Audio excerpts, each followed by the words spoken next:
യഹൂദ്യ-ശമരിയ മേഖലയ്ക്കുള്ളിൽ നിന്നുള്ള ഉൽപ്പന്നങ്ങൾ ബഹിഷ്കരിക്കാൻ UK. London. ഇസ്രായേലിലെ യഹൂദ്യ-ശമരിയ മേഖലകളിൽ നിന്നുള്ള ഉൽപ്പന്നങ്ങൾ ബഹിഷ്കരിക്കാൻ ആഹ്വാനം ചെയ്യുന്ന നടപടികളുമായി യുകെ. യഹൂദ്യയിലും ശമരിയിലും അറബികൾക്കെതിരെ അക്രമം നടത്തുന്നതിനും സാമ്പത്തിക സഹായം നൽകുന്നതിനും അവരെ പ്രാപ്തരാക്കുന്നതിനും കുറ്റകൃത്യങ്ങൾ ചെയ്യുന്നതിനും ഏർപ്പെട്ടിരിക്കുന്ന വ്യക്തികൾക്കും സ്ഥാപനങ്ങൾക്കും എതിരെയാണ് യുകെ പുതിയ ഉപരോധങ്ങൾ പ്രഖ്യാപിച്ചത്. പലസ്തീൻ സമൂഹങ്ങൾക്കെതിരായ ആക്രമണങ്ങളുമായി ബന്ധപ്പെട്ട നെറ്റ്വർക്കുകൾക്കെതിരെ അന്താരാഷ്ട്ര പങ്കാളികളുമായി ചേർന്ന് യുകെ ഏകോപിത നടപടി സ്വീകരിക്കുന്നുണ്ടെന്ന് ചൊവ്വാഴ്ച പാർലമെന്റിൽ നടത്തിയ പ്രസ്താവനയിൽ വിദേശകാര്യ സെക്രട്ടറി യെവറ്റ് കൂപ്പർ പറഞ്ഞു.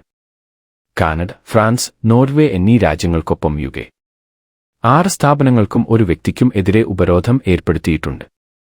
ഓസ്ട്രേലിയയും ന്യൂസിലാൻഡും കഴിഞ്ഞ ആഴ്ച ഏകോപിത ഉപരോധങ്ങൾ പ്രസിദ്ധീകരിച്ചിരുന്നു. യുകെ പറയുന്നതനുസരിച്ച് നാമനിർദ്ദേശം ചെയ്യപ്പെട്ടവരുടെ ആസ്തികൾ മരവിപ്പിക്കൽ, ഉചിതമായ ഇടങ്ങളിൽ യാത്രാവിലക്ക്, ഡയറക്ടർമാരുടെ അയോഗ്യത എന്നിവ നേരിടേണ്ടിവരും. ഇസ്രായേലിലെ യഹൂദ്യ-ശമരിയ മേഖലകളിൽ നിന്നുള്ള ഉൽപ്പന്നങ്ങൾ ബഹിഷ്കരിക്കാൻ ആഹ്വാനം ചെയ്യുന്ന നടപടികളുമായി യുകെ യഹൂദ്യയിലും ശമരിയിലും അറബികൾക്കെതിരെ അക്രമം നടത്തുന്നതിനും സാമ്പത്തിക സഹായം നൽകുന്നതിനും അവരെ പ്രാപ്തരാക്കുന്നതിനും കുറ്റകൃത്യങ്ങൾ ചെയ്യുന്നതിനും ഏർപ്പെട്ടിരിക്കുന്ന വ്യക്തികൾക്കും സ്ഥാപനങ്ങൾക്കും എതിരെയാണ് യുകെ പുതിയ ഉപരോധങ്ങൾ പ്രഖ്യാപിച്ചത്.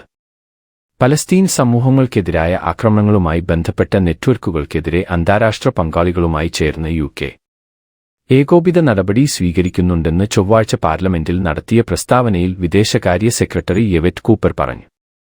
കാനഡ, ഫ്രാൻസ്, നോർവേ എന്നീ രാജ്യങ്ങൾക്കൊപ്പം യുകെ 6 സ്ഥാപനങ്ങൾക്കും ഒരു വ്യക്തിക്കും എതിരെ ഉപരോധം ഏർപ്പെടുത്തിയിട്ടുണ്ട്. ഓസ്ട്രേലിയയും ന്യൂസിലാൻഡും കഴിഞ്ഞ ആഴ്ച ഏകോപിത ഉപരോധങ്ങൾ പ്രസിദ്ധീകരിച്ചിരുന്നു.